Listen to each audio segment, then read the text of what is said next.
Lingering Souls, Flashback Lingering Souls, Spectral Procession, Flashback Lingering Souls, End Step Raise the Alarm, Make a Couple Soldiers, Stacy's Making a Million, Tokens Again, Two More Soldiers, I'm sitting looking bitter while he's blossoming, Make a Fairy, Flashback Lingering Souls. He's got more forests and soldiers than the Viet Cong. The Viet Cong. He says it's junk, but I think that description is wrong. Make a vampire. Description's wrong. Well, I'm probably gonna lose my life down to 2. But when I draw my final card, I know just what to do. Ratchet Bomb has got it going on. To draw one, I have waited for so long. Stacy, can't you see? There's zero CMC. I know it might seem wrong, but I'ma crack this Ratchet Bomb.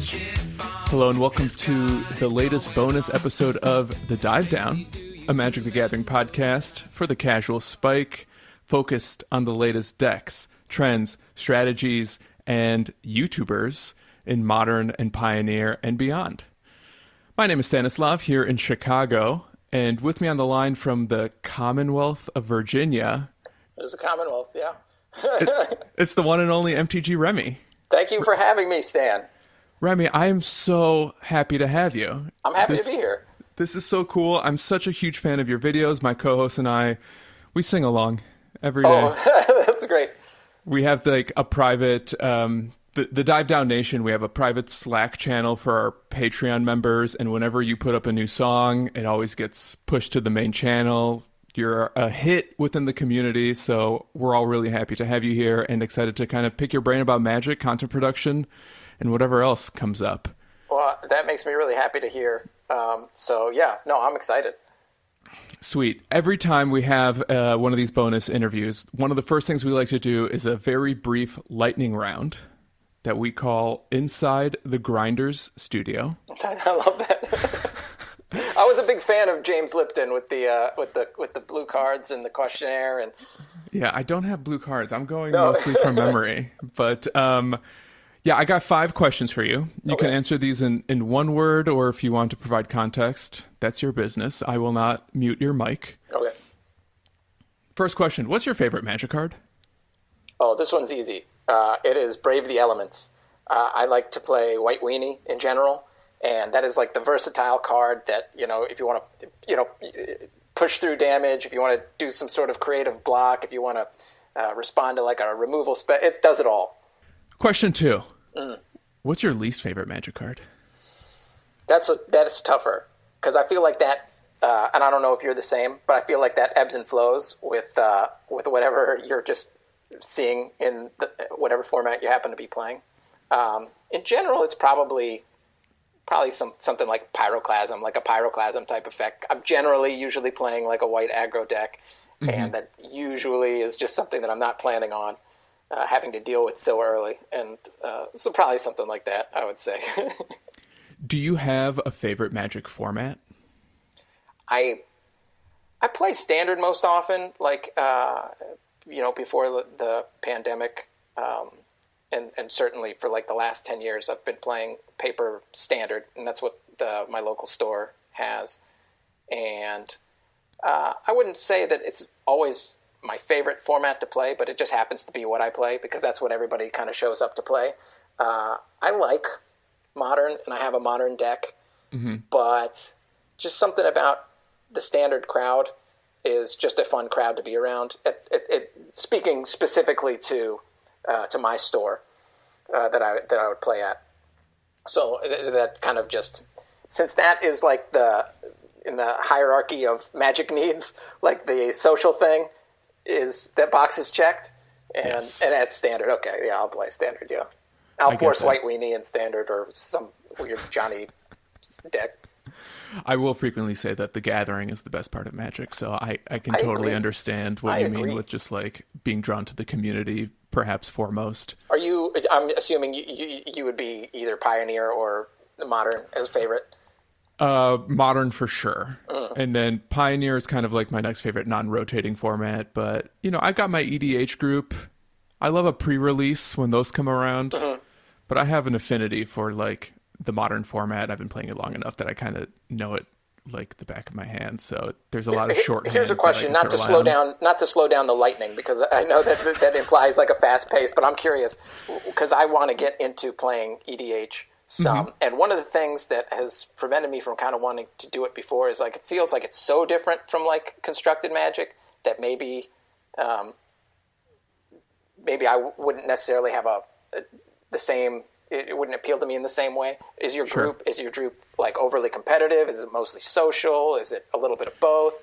I might be the most competitive member of the group because the rest of them pretty much are limited to casual Commander games. And for context, we started out as a group of friends apropos of Magic. And then like Magic was just kind of a hobby that many of us like kind of got into around the same time or introduced to one another. So it was like the friendship is central to this EDH group. And then, sometimes we'll play weird like decks that are all enchantments or all gods. And then I'll show up with like a pre-constructed deck that Wizards sells every couple of years or whatever.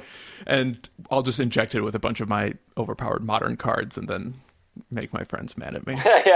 Just break that social contract or whatever is evolved from the group. Totally. Lightning round question, the fourth. Do you have an MTG white whale? Yes, probably a number of them. I would like to, every now and then I see like somebody flipping a Chaos Orb on some like old school tournament or something like that. I've never flipped a Chaos Orb in my life. I think I would like to do that.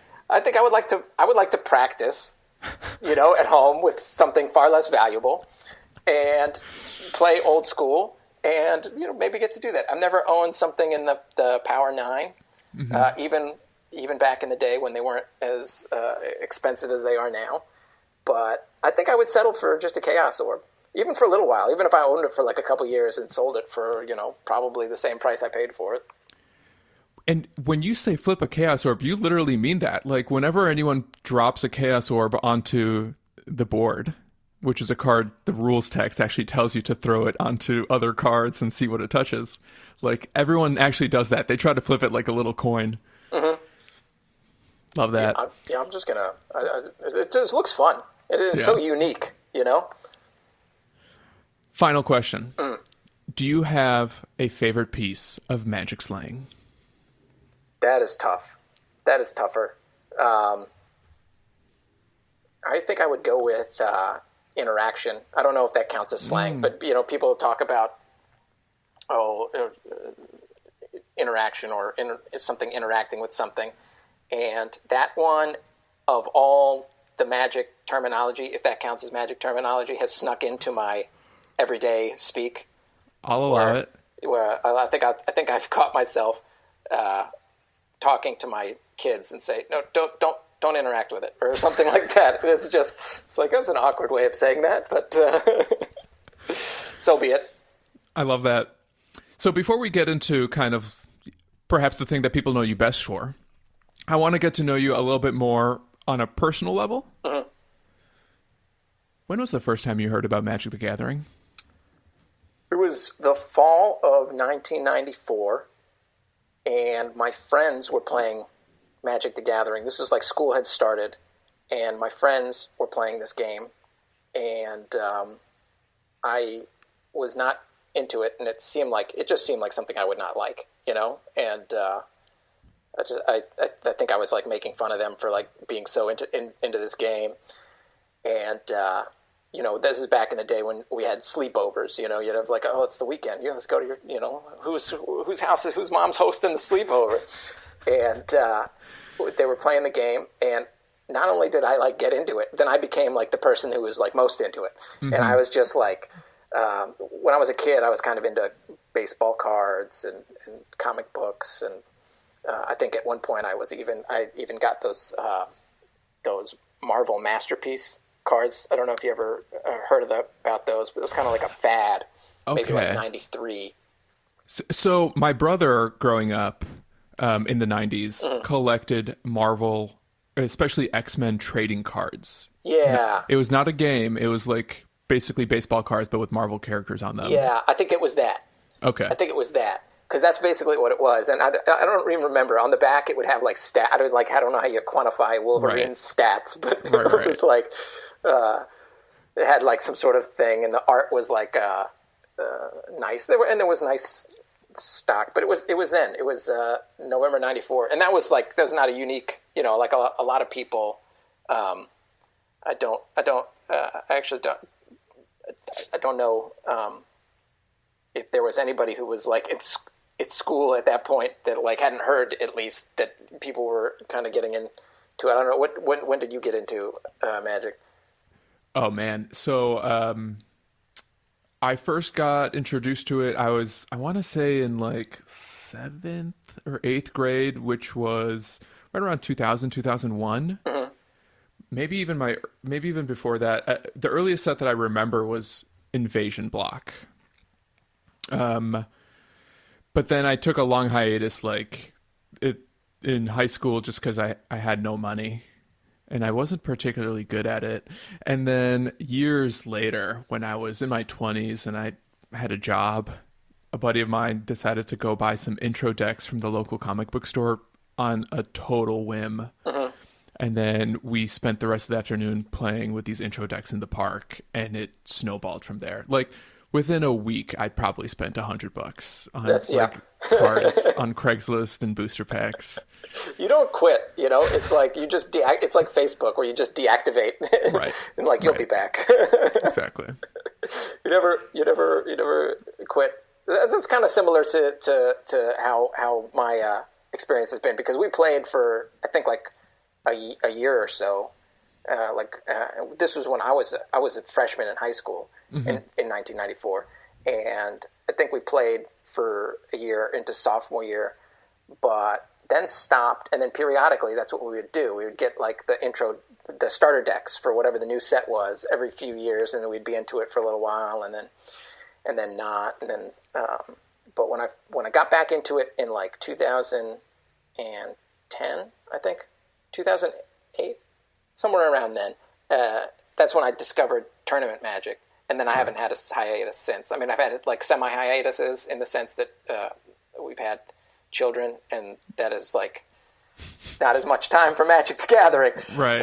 But even then, I'm still kind of watching content and trying to, following, whether it be like the Star City Games tournament or the Pro Tour or something. Even though I'm not able to go to the store and play as much. But so that's kind of a similar experience over here. When you got back into it, like around 2008, 2010, what era of MTG was that? Do you remember what some blocks were? That would be easy to figure out, because it was I was playing. It was like Soul Sisters was like a thing, had just become a thing, and I think I made like an archive trap deck. So I think that was Zendikar. Okay. Maybe that's Zendikar. Sure. Conflux and Zendikar. Oh, maybe that's that block. That sounds right.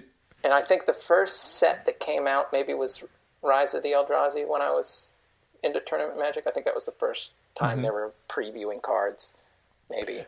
And at that point, is that when you started playing Standard pretty frequently? Mm-hmm. Yeah. I went to one store and decided to try it out, and it was pretty fun, and but it wasn't that great of a store, and so I was like, well, I guess maybe I don't like Tournament Magic, but I don't remember exactly how I found the other store, but when I did, I decided to go check out Magic there, and then it was like a just completely different scene, It was like a physically nicer place to be in. And then I was like, oh, this is awesome. And, that was great. And then subsequently I've, and this is probably the case with you, it takes you different places, let's play in this event, in Richmond. I went to States, and I remember that was the first time I went to a big thing was, States. Was that the first big time? if it wasn't, it was the first time I went to a big thing, and it was just like so fun. And I did that. I didn't even know anybody that I didn't go with anybody, and I didn't know really anybody who played, but it was still so fun. So yeah, it was just playing with sideboards. That was really what it was. We Sure. never played with sideboards. We were always like, oh man, this guy's got blue elemental blast for my red deck, and like there's no avoiding it. Like I'm just gonna, just like the idea of playing 2 of 3 with a sideboard is just takes the game to a next level. Totally agreed. Something I'm always curious about with, especially artists whom I admire, such as yourself, do you have a day job or vocation outside of content production? So basically, it's some degree of this. It's not Magic the Gathering, but it's I basically freelance. I do comedy. That's how I started, basically. I started making YouTube videos over 10 years ago, and I did... I'm at my mom's house, as you can see, with all the Arab-themed everything. So work is going well. Yeah, you never escape.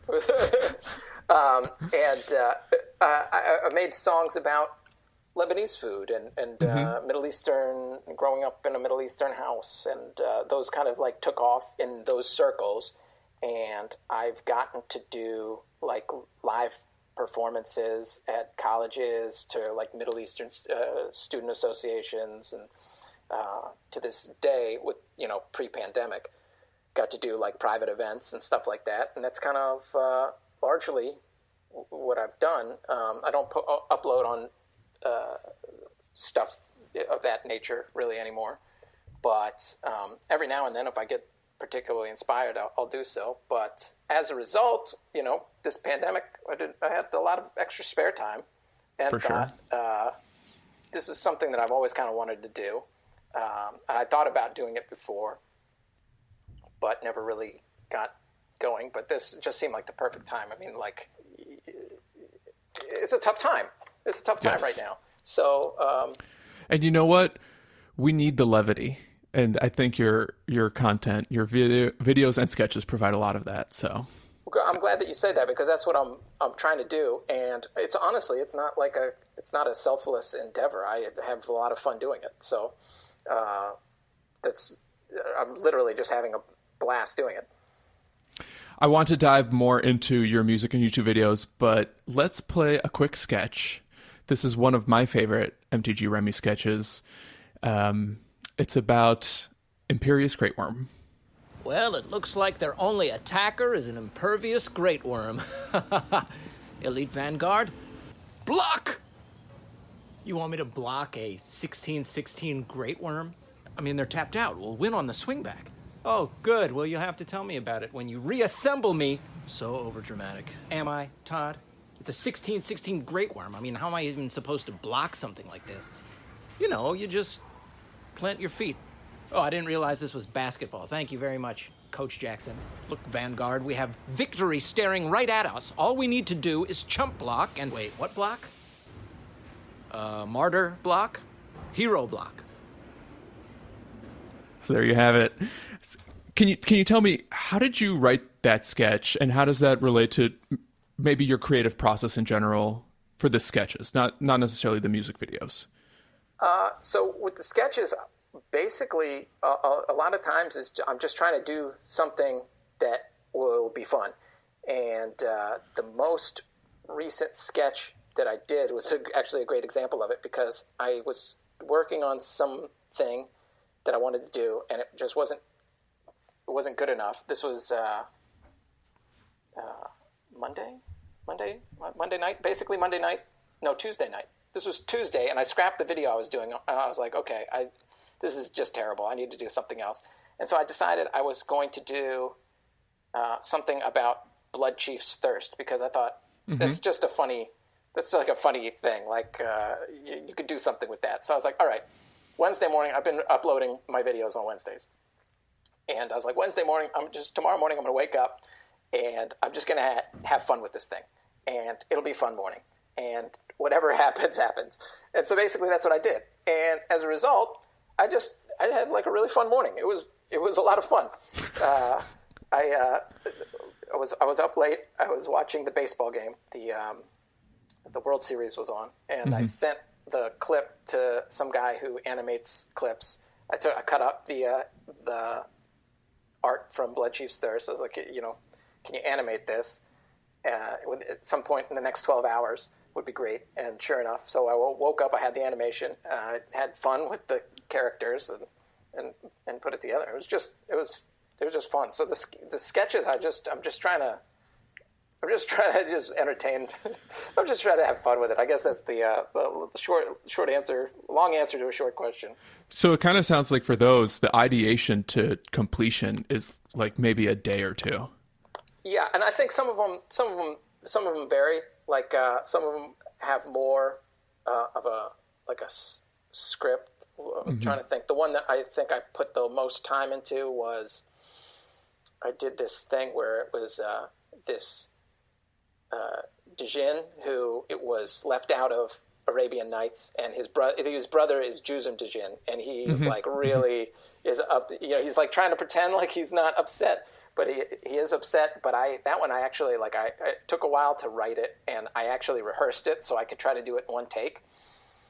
And so that one took a while. But then there's others like I did Alicia, who smiles at death's son, and he was like he was like Gary, who smiles at death, or something like that. I can't remember, but he just kept I smile at death, and that was like basically the whole thing. It was just terrible, in like hindsight, it's just like the silliest joke. But that one, understand you would not be surprised to hear it did not take quite as long to write. Well, I think back on ones like your review of Fallen Empires, originally aired in '94. Also, the one about the judge's mailbag from Minnesota. I have to imagine those took a little bit of time to write. Yeah, those took a while. Yeah, those longer ones definitely took longer. That Fallen Empires one did take a while. I love that one. That's one of my favorites as well. I like that. Just the nostalgia of it. I like that. I have a soft spot for those older cards. Yeah. So I did discover you originally because of the parody songs. Mm-hmm. You're practically the Weird Al of MTG. Yeah. Sans accordion. Unless you play an accordion and I just haven't seen it. No, I do. How many instruments do you play? I basically just one. I play like a really terrible guitar. I can play chords.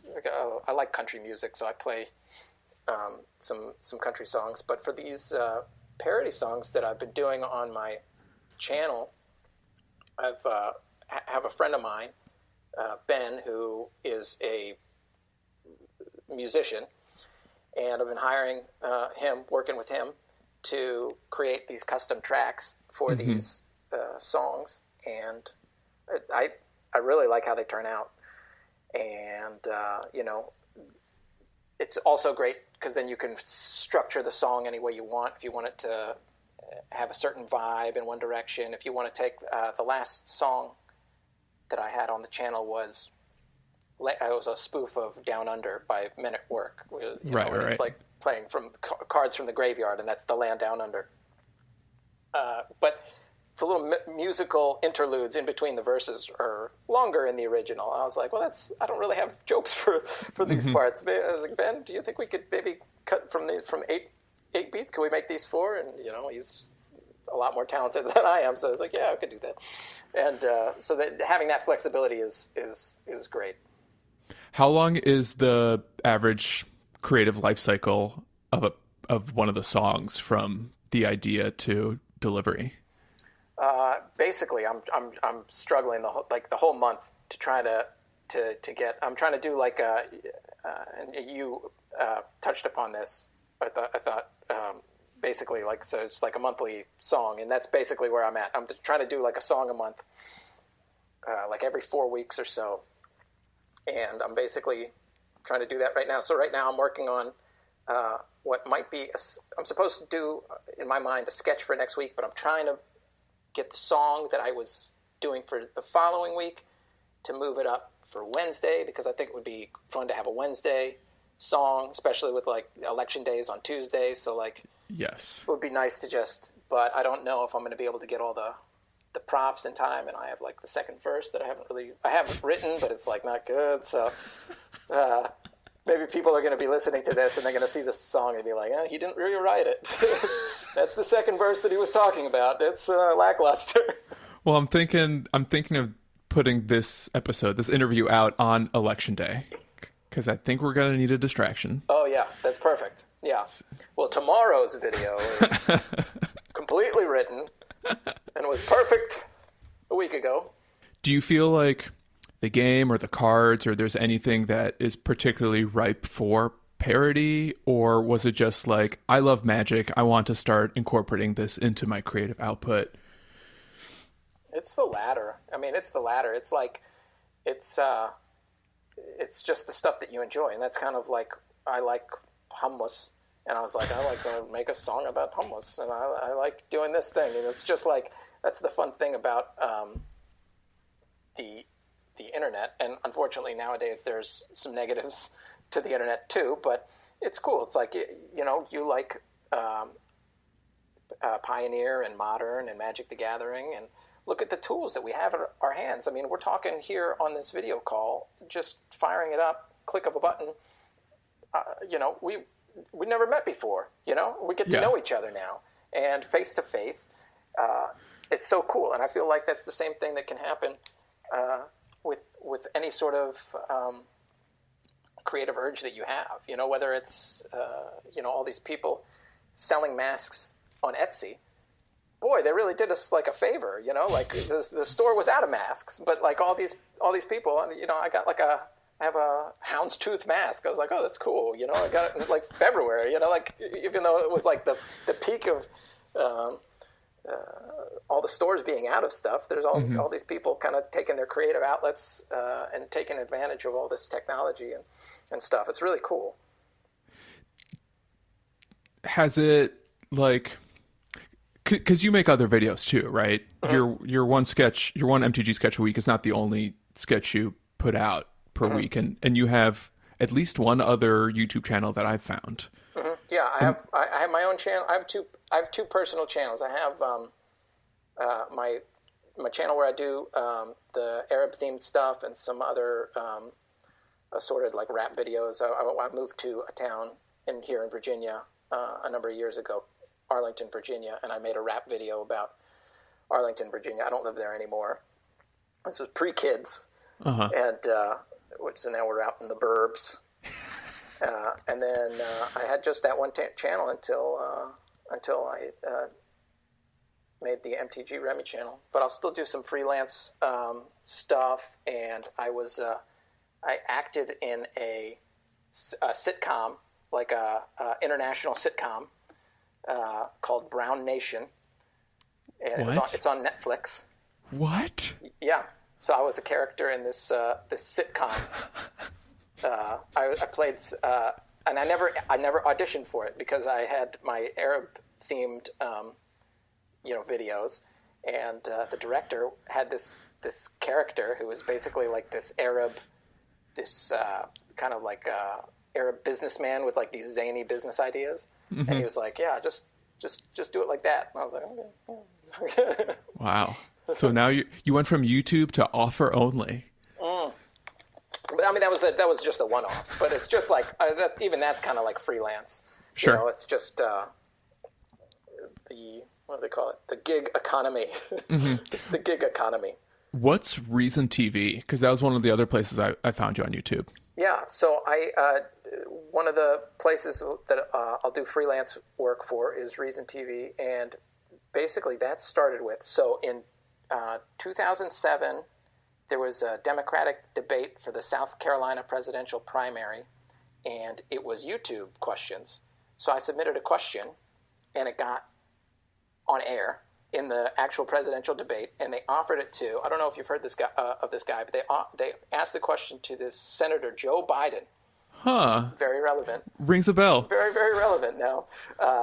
And so it was super cool. I got to go to South Carolina, and I got to have the question on the thing. And they put, like, when their question was airing, they put, like, the camera, like, and it's, like, right on your face. And I'm, like, just, like, red and, like, sweating under my shirt. I'm like, oh, my gosh, oh, my gosh, oh, my gosh. This is like that. It was just terrifying. So that was cool. So people saw that on TV, and I got, like, an offer to make, like, similar videos about, because my question was about taxes, and I had a question about taxes, and I asked them I said, I got a parking ticket, and can you forgive me? And it was like silly, you know, so it was kind of funny. And so, like, this organization asked me if I could make them a couple videos about taxes. It was like a tax policy organization. So I was like, yeah, that sounds awesome. This is, I could start on YouTube, and I was, like, making, like, zero money. So I was like, that's more than zero. Yeah, that sounds awesome. And it was fun. And then I was like, yeah, this is kind of fun. I like this. So, like, I talked to them, or the friend now who introduced me to them. I was like, this is kind of fun. Like, just kind of like along the same lines. Like, when I have an urge to make a song about hummus, I have an outlet for that. But I didn't really want to put that stuff on my... It's kind of like off-brand. I don't want to do, like, hummus and tax videos. So I was like, you know, is any other opportunities kind of like that? And so basically, anytime now I have, like, kind of some sort of thing to say, almost like a political cartoon, or a thing on the current events, I'll do something like that. So I did after the presidential debate, 2 presidential debates ago, I did a rap video from that. So I've had some that I've liked. I did one about Bitcoin, when Bitcoin was, like, the thing that everybody was talking about. I was like a Bitcoin billionaire, and I'm, like, spending all this money, and then there's a solar flare, and, like, all my money gets fried, and I'm just like, so. Okay, so when you work on, like, these rap songs, are you working with the same musician, Ben, was it, to do all your music? Yeah, so basically, yeah. Anytime I'm doing any sort of musical anything that I can't do myself, I'll work with my friend Ben, who talk about the magic of the internet. Is actually on the opposite coast that I am. He's out in British Columbia. Oh, wow. And so it puts a lot of hours into making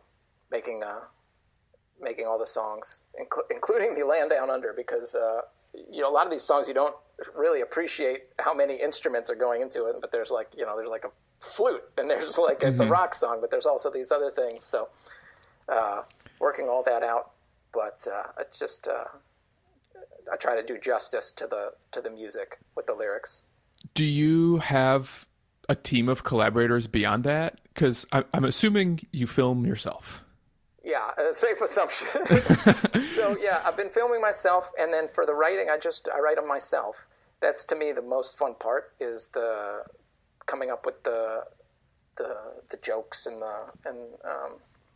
the lyrics. I've always loved parodies. You know, even when I was a kid, I was writing parody songs in the middle of class, and so just to be able to do that is, like, that's just what I have the most fun doing.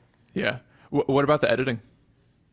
The editing I'll do myself as well. So I one of the pandemic things is, like, I wanted to learn how to do Premiere, Adobe Premiere. So I got Adobe Premiere, and I got Adobe Photoshop. So I've been doing the editing in Premiere, which I've liked, and I like it. And I've been doing the thumbnails for the video in Photoshop. So Sure. I, like, watch some, you know, on YouTube. You could just watch these tutorials that are narrated by, like, some 8-year-old kid who's just, like, way more knowledgeable and smart than I am, and so. Are you on the cloud? Are you on Creative Cloud yet? That question is above my pay grade, I think. 'Cause I don't, should I be? Because I think the next piece of software for you is After Effects, and then you can start animating your own cards. Maybe that's the white whale, Stan. I think that's my... If the Chaos Orb is my magic white whale, I think After Effects is my editing white whale, because I would like to do some animation stuff. In the Down Under video, I put myself in the card, and I was in a Snapcaster mage, and I was the guy, and I'd never done an effect like that, and so I was pretty proud. I was pretty proud of that, even though it looks so terrible, but I liked it. Are you playing on MTGRemy these days, or do you play Magic Online, or on Spell Table, or are you just making content and gold fishing? I have Arena. I got Arena when it started, because I was so excited for Arena. I used to play Magic Online. I have not played Magic Online in a long time. I basically sold all my collection. I think I sold it basically once Arena came out. Mm. But so you helped crash the economy, basically. I mean, yeah, basically, yeah. I like Arena. I don't play it as much or that much, but I do have it. And I have been playing. I mean, I've been playing in this current standard. Yeah. On the ladder. You mentioned that you're primarily a standard player, but looking at your videos, especially the music videos, sometimes your collection is on display, and I'm thinking about the Modern Monday music video. How do you go from being a standard player to having Karn and dredge pieces and all of that? Well, I actually have been just buying the cards. As the scripts are created. I just ordered a bunch of cards this morning, actually, in the hopes that I'll be if I'm able to do a music video for next week, cards for that music video, even though I might have to get others for the second verse if I ever figure out what is in that second verse. But hold on. Does this mean that you can write off your Magic cards as a business expense? Oh my gosh, maybe it does. I don't know. I'm going to have to... That's the dream, really. That is the dream. I mean, Stan, that means you could. Listen. We're going to have to put this interview on pause while I call H&R Block. Yeah, just leave it to... That's for the accountant. I do want to try, if we can, try to make this conversation valuable to aspiring YouTube content creators or filmmakers or musicians, because one of the things that I think is truly impressive and well deserved is just the sheer amount of subscribers and engagement that you get for every video. And you got over 20,000 subscribers on your YouTube channel. Your videos get tens of thousands of views. Is there money in that? Is that a career path or a trajectory someone can take to getting, maybe carving out a full-time job for themselves on YouTube? Or is that just still scratching the surface? Because I look at that and I'm like, heck, I wish I had tens of thousands of views, then I can quit my day job. I think for moving forward, I think I'm going to try to figure that out, because as it stands, up until a few days ago, I had no ads on any of the videos, and that's still basically the case. I turned ads on 3 of the, I think I've got 28, 29 videos. I turned ads on 3, just kind of curious to see what happens as far as does that mean that they get maybe recommended more? I don't know how that works. My thought when I was starting the channel was just a couple things. One, I just wanted people to be able to watch it, so I didn't have. I mean, initially I wasn't even able to turn ads on, so the point's moot. But once I was able to, I still haven't, because I just want people to be able to watch them, and that's the point. Also, the idea that you're going to watch a 30-second pre-roll before 20 seconds of underwhelming comedy is just it's actually kind of that doesn't make sense. But my plan was just to kind of do this for 2020, and then that was fun. We're all kind of hunkered down at the house, across the country when I was starting the thing. So it just seemed let's kind of do something fun. Let's make something fun. Let's watch something fun. Let's forget the bad stuff. And here's like a minute where we don't have to think about that stuff. But I'm having a lot of fun. So I want to figure that out. I've had like a couple offers to sponsor videos over the last few months that I haven't taken. Like, be it like one was like an affiliate thing where you it will give you a promo code. And one was just a more traditional offer where you put the logos at the front and the end. But I was like, I'm just kind of doing this temporary for fun anyway. So no thanks. But yeah, I might try to figure that out and see. But I mean, hopefully, I guess the answer would be like, hopefully, but something that's also like kind of true to the feel. I think it would be fun if like it worked in like, I don't want to name the things that I use, but there are things that I use, like that we all use. We use our certain brands of sleeves and certain brands of play mats or something like that. Maybe that could be worked in for something. I don't know. But that would, in an ideal world, I think I'd like to try to figure that out because there's a lot of fun. But I mean, hiring musicians and buying the cards and obviously the time that you're taking from it definitely has added up. Yeah. For people who don't even understand, like, making a living through YouTube, like, what insights could you potentially provide into, like, the economy of YouTube content creation and or even, like, what sort of goals do people need to set if that's something that they want to pursue? I think you need to try to come up with it from a number of different ways. So you need to, that would be my experience, where you're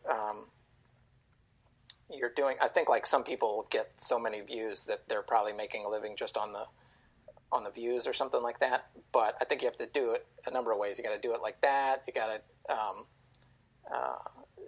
do some work for hire, maybe.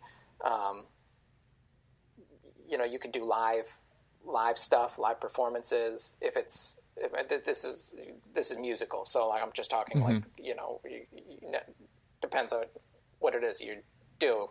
Will depend on whether or not you get invited to perform at an Arab birthday party. It depends on what if you're making potting plant videos, you're probably not going to get invited to the Arab birthday party. But I would think, and that seems like to be what people are doing. People seem like they have merchandise and they're doing product placement things and maybe some other things like Patreon. I started a Patreon for my Magic channel like a couple weeks ago to see if that would be maybe just a better way to do it, or at least like kind of like help.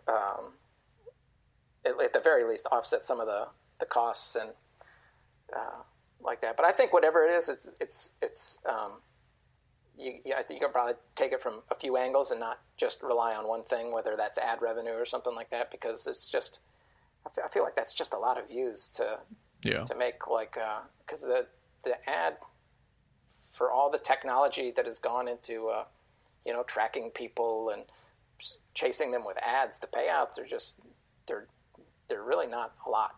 Sure. And even if you're getting like 1 million views on a video, you're not making a lot.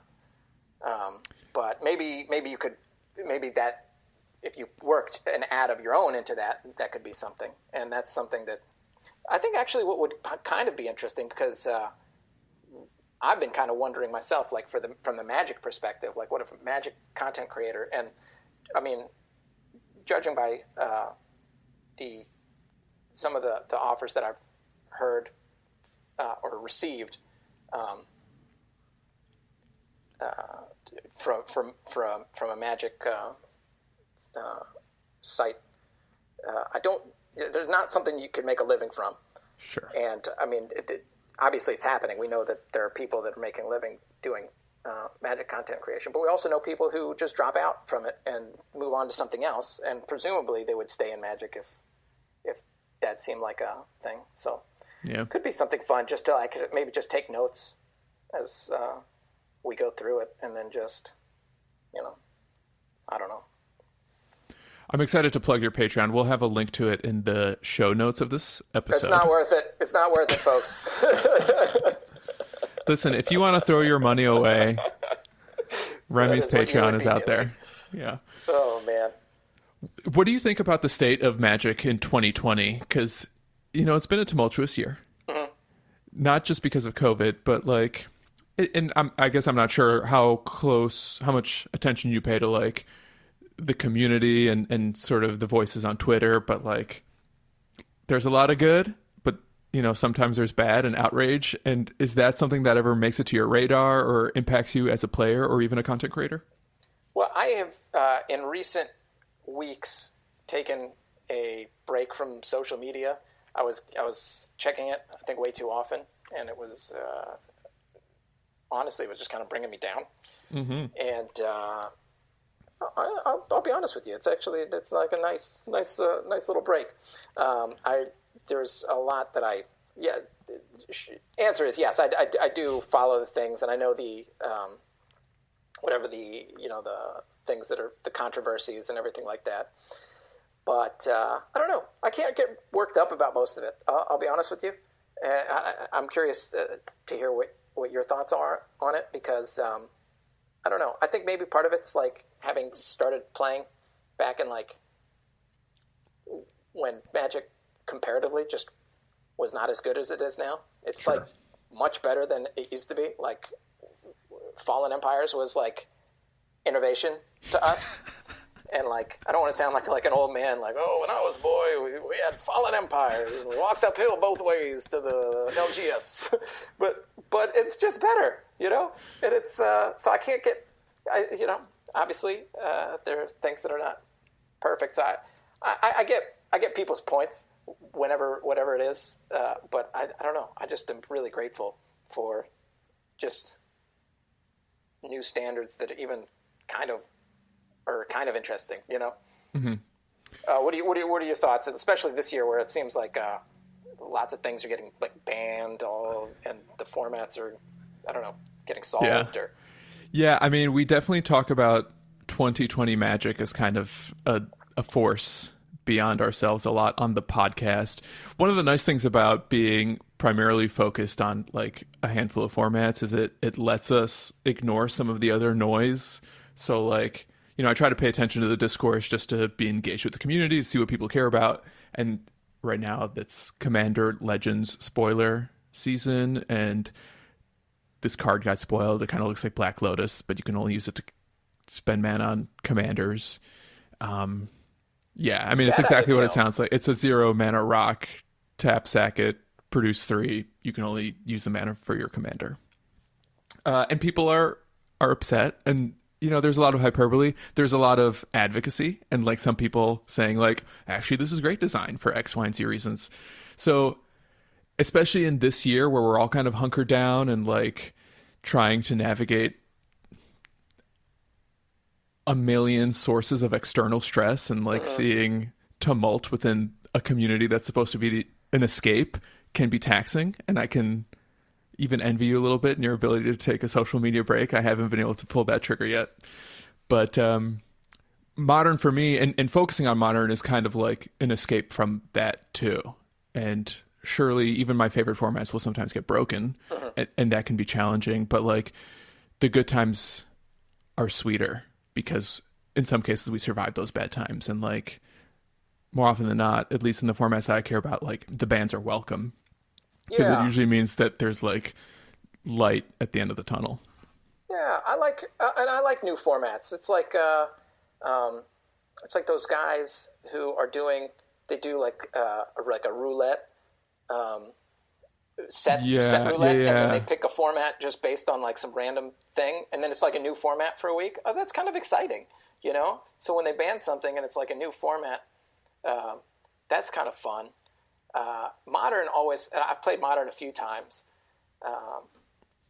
What I always appreciated about it was that you could seemingly just play whatever you wanted, and like you'd be able to. I played my Modern deck is like Jeskai Flyers, and it's basically I saw Saffron Olive on a budget Magic playing Jeskai Flyers, And I was like, that looks so fun.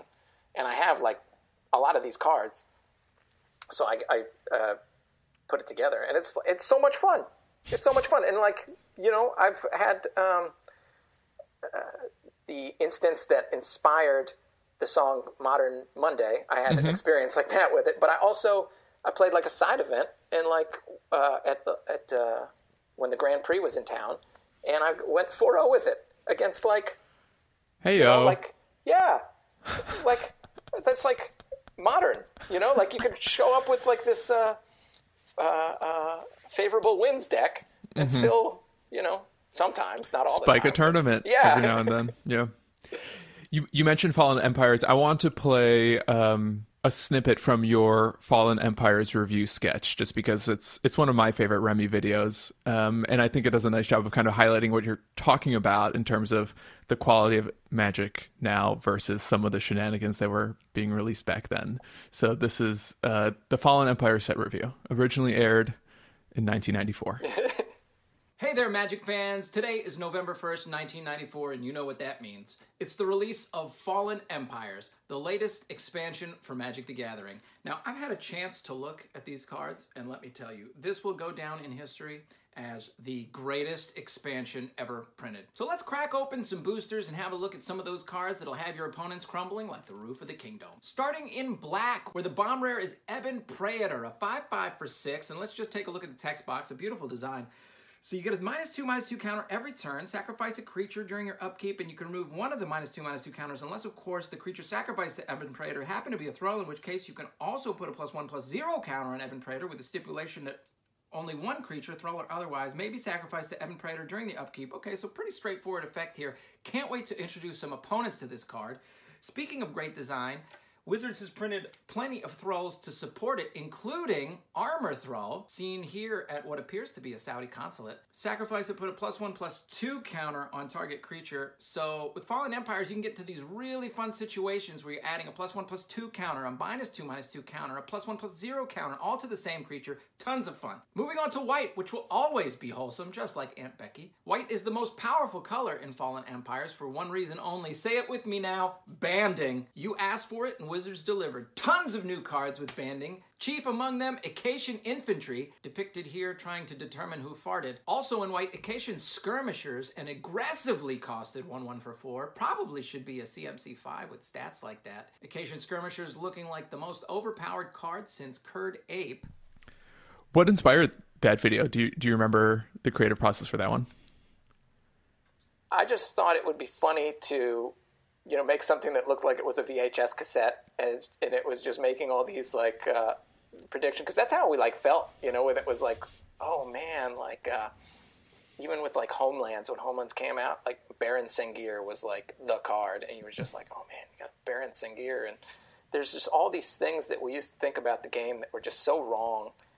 We used to trade my friend all our dual lands, because you would open up a booster pack and you'd get a dual land as your rare, and you'd be like, ugh, yeah, so boring. Like, and we had like this one like weird friend who liked the dual lands, and we're like, okay, you know, crazy, yeah. If you really want it, that's fine. I'll trade you my Force of Nature for your Underground Sea, or my, you know, vice versa. Like, but you know, there's just these things that were very wrong, and so I thought, you know, that would be like a really funny thing to do, like this the set reviews like they have now, where they're going through the cards, and but put it back in 1994. For sure. Do you have a favorite either song, parody, or sketch from your repertoire? That's a tough question. I think I really like the 8675309 one, and I had that in my mind as like also like just a great way to start in my mind. I was like, okay, I had these modest expectations. I was like, you know, this is kind of like, it's not the funniest thing in the world, but I really like it, and it is what it is. You know, this is like silly. It's, you know, it's not going to win any like Peabody Awards or whatever, but it's like that's the kind of stuff that I like. And I had some modest expectations. I was like, if it gets shared one time on Twitter, I will call it a success. You got to start somewhere. And I remember I went on Twitter and I would just keep clicking. I took the URL and I put it in the field, and I would just hit refresh every day. That first day I did it, and nope. And I just kept doing it day after day. It was like nope. And I was like, you know what? I'm going to stop doing this. And this is part of this is when I was on my way basically to thinking like maybe social media is not great for me, but I like that one. It's just I think it's like a fun thing, and I like the play with the original. Mm-hmm. Yeah. What about sketches? Honestly, I think that Fallen Empires one I think is my favorite. I think that's video number 1 and number 2. So unfortunately that means it's downhill from there. I like the 5 worst gins. Mm-hmm. I like. Oh, you know what? That's not true. My favorite one is Tolsimir, Friend to Wolves. I did one called Tolsimir, Friend to Wolves. Tolsimir and Bolsimir. That's my favorite one. Tolsimir and Bolsimir. That one was my favorite one categorically to make, but also to do. Like I thought I had. My wife was there, and I was like, "Can you just read these other parts?" And she doesn't know what I'm doing. Like, so she's looking at it for the first time, and she she's just like, what is this? This is just silly, and I'm like having fun. I had to cut out like me laughing a couple times from like from the video when I was editing, because it was just like a really fun thing to make, and I would definitely say that one. Yeah, I would play that sketch in this episode, but it's a little bit on the bubble, and we do try to keep the show family friendly. So I'll link to it in the show notes, and you can find it. You may have to explain it to young children if they don't get maybe it. Don't. Yeah. Oh man.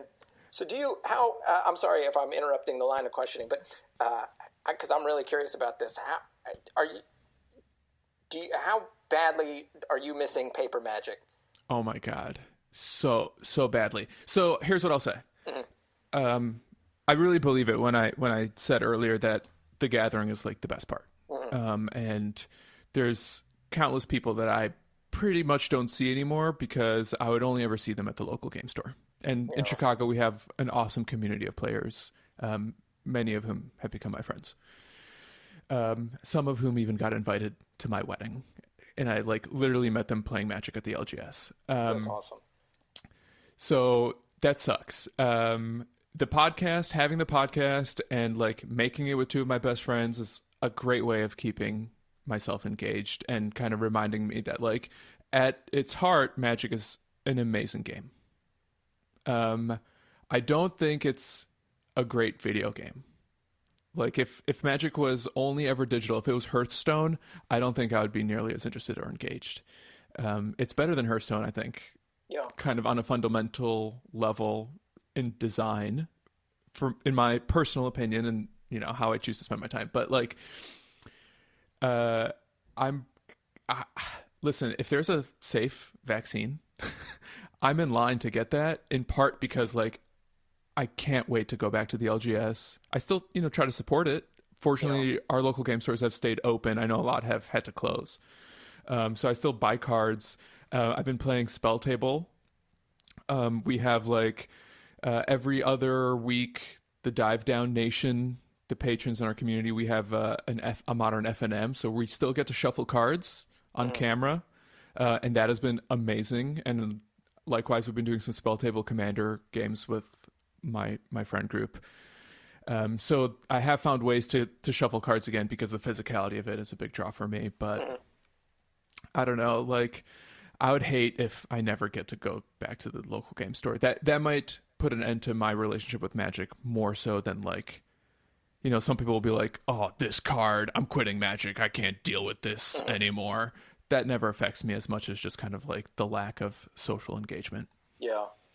No, that resonates with me because I feel the same way. I like playing, Arena. Don't get me wrong, but I can't play like multiple matches of Arena in a row. Like I just can't do it. Whereas I could go to like the States when I was talking to you about States or Grand Prix, where you're just playing back-to-back rounds. I could, even at the end of like one of those days, I kind of just want to keep playing, you know? Yes. Like Yeah. paper, I could keep doing it. But, you know, after a couple games, not that I don't like it, I like Arena. I'm glad that it's there. It's better than nothing. Yeah. But it just doesn't have the same draw as just the way that you put it, put words on kind of the same way I was feeling, kind of For sure. more eloquently than I could have. But that's how I feel. Yeah. It's the LGS and going to the movies and like going to bars and restaurants with my friends or my wife. Like I miss date night and going to see the new Marvel tentpole or whatever. And then after that, it's the local game store. But we'll get through it, I think. I hope. Yeah, I think so. It's just I'll say this, and this has been like one of the blessings personally for me as a result of doing this channel, is that it's basically all I've been doing since I started it. So, because there's always just another video coming out the following week, and I'll be honest, it's kind of flown by. You know, Yeah. I got my wife and my kids and making these videos, and it's been in that sense it's been a blessing. And knock on wood, we haven't gotten it yet. We haven't gotten the virus yet. So, Are your kids old enough to play Magic yet? no. Well, I don't think so. My oldest is 4. I feel like no, but she also is like smarter than I was when I was like at least 8. At least 8. And then I have a 2-year-old and a 4-month-old. Oh wow. So they probably couldn't. I'm guessing, but no, they've never played. I feel like it's just me in the house. Pouring over cards under like a flashlight. Yeah, my wife and I never really showed an interest or anything. So, so yeah, I haven't played paper Magic except for against myself on camera since February. Yeah. So it's just been a bummer. I'll text with some of the people that I know from the store, but even then, it's just going to be like, I don't even know that people would go, even if you could, because it's just the nature of the stores, and it's an enclosure, and they're normally, you're kind of like facing each other. It's tough. It's just a tough time. I mean, I can't speak highly enough about Spelltable. I think it's just spelltable.com. If you haven't heard of it, it's like this free service to just play cards on camera with people. It works really nicely. And like if you're still in touch with people who play cards and just haven't been able to play with them, like it's a very good substitute. I got to do it because I actually watched one of the professor's videos. Tolarian Community College did a thing on setting up with Spelltable, and I was like, okay, I need to get X and Y and Z, and then I'm going to make a commander deck, and it hasn't happened yet, but it's easy. You can use your phone as a webcam. I use my mic stand to hold my webcam. It's really easy to hack it. I've seen people use like a milk crate, and then they'll put their camera phone so like the camera just points through one of the holes of the milk crate. Oh, that's perfect. Yeah. Just steal a milk crate from an alley. I don't remember that thing about the using your phone, but that's great. One of the things that seemed really cool, that was one of the things that I was thinking in my mind would prevent it from really working well, was that like if you it knows what the cards are. Like if you hover over, that's cool. Very cool. Yeah. One of my favorite things to ask artists and creative people as we wind down, I want to get you back to your music. You have a video to make. Who inspires you? There's this like old T.S. Eliot quote that gets strung through the ringer, good artists borrow, great artists steal. It's something that's resonated with me a lot as a creative, as I've kind of like looked to inspiration and try to, remix inspiration into my own output.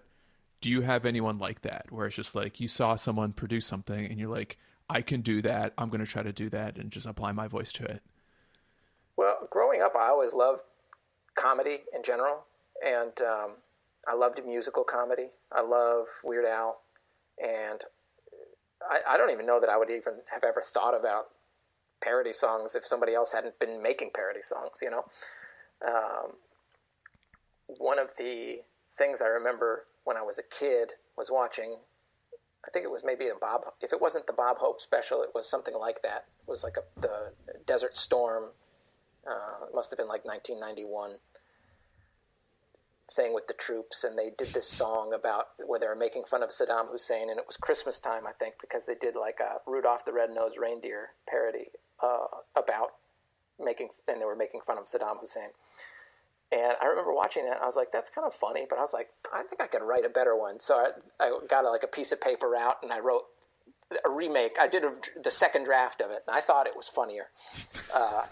But really, since then, I always thought it was so fun to do these spoof songs and stuff like that. So I would always kind of be into that. But I don't know that I would have ever thought about that if not for seeing all these other comedians and parody musicians and like I said, like I remember when Amish Paradise came out for Weird Al, I was just like, this is just the peak of brilliance. I was like, this is just the funniest thing I've ever seen in my life or ever heard in my life. Just brilliant. Yeah. Well, those are all of my questions. I'm so grateful for your generosity with your time and just kind of like sharing your process. No, I was looking forward to e-meeting you and talking, and I feel like someone's into magic, like this is why you feel like you already know them, you could just sit down and talk and you're going to have fun. Unfortunately, this is not accompanied by shuffling cards and playing as well, but hopefully maybe one day we'll be at the same event where we can do that. I'm counting on it. I want to take a second to let you plug your work. Where can people find you? Well, my channel is MTGRemy, and it's YouTube, youtube.com/MTGRemy. And if you check it out, it's basically just some fun videos on Magic the Gathering. And I do sketches, and I do some parody songs. And yeah, if that sounds like something that you might like, check it out. One of my favorite things about the parody songs is whenever you have a scene where it's you playing Magic against yourself, you're kind of like dancing along. You're doing like a little shoulder dance to your own music. Oh, I just have fun, like I like to have fun, and I think I get that from my mom. My mom will just turn on the music in dinner and just start dancing, and you turn into your parents. Yeah. This did remind me. Last question to close out this conversation. It looks like you can grow a mustache, and yet in your videos, that mustache isn't real. What do you use for a fake mustache? A Crayola children's marker, which are in abundance in our home. One of life's great enigmas, just being able to grow a mustache in literally 8 hours, but drawing it in anyway. Right. Wow. Oh man. There you go. The tools of the trade, movie magic. Turned out it was just Crayola the whole time. Yeah, it was Crayola the whole time. It comes off easy that way.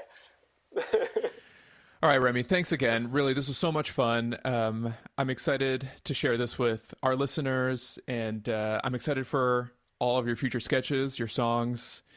And yeah, I think you do great work. And I think you're one of, especially in 2020, one of the greatest voices to emerge within the Magic community, because what you do is so unique and so welcome. So I can't thank you enough for being here and doing what you do. So thanks again. That means a lot to me, Stan. Thank you. And thank you for having me. It was just a blast to get to chat and hang out, honestly. If this is your first time listening to The Dive Down, make sure to subscribe to get the latest episodes as soon as they come out every Friday morning.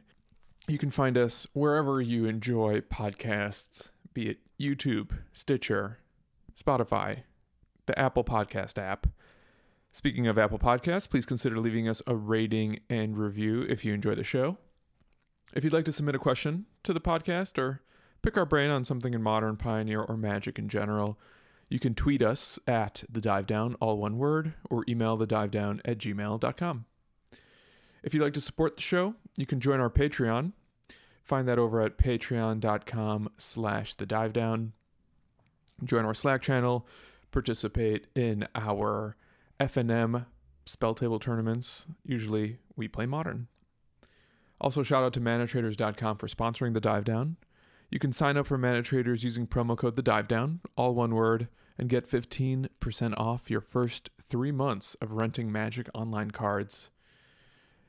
Special thanks to Remy for letting us use his music and sketches throughout this episode. We'll close it out with another one of his songs. This is Wake Me Up Before You Combo by MTGRemy. 8 o'clock. Okay, what do I want to do next? 9 o'clock. Do this and then this. 10 o'clock. Or maybe, okay, cast this. 11 o'clock. All right, still in my upkeep. You put the trigger onto the stack. You keep priority. You don't go to attacks. Your draw step goes on today. I watched an episode of Friends in your pre-combat main phase. Teferi's bothering me. Something's not right. I ain't played a card since what seems like last night. I should be scooping, probably dead, but you might not have it. So how about instead? Wake me up before you combo. I just need to know that it's not a non-bo. Wake me up before you combo. I hope I'm still alive when I die. Wake me up before you combo, cause you just found a cure for insomnia. Wake me up before you combo. Wake me up when I die. Serum visions, draw a card. Wait, I forgot to scroll.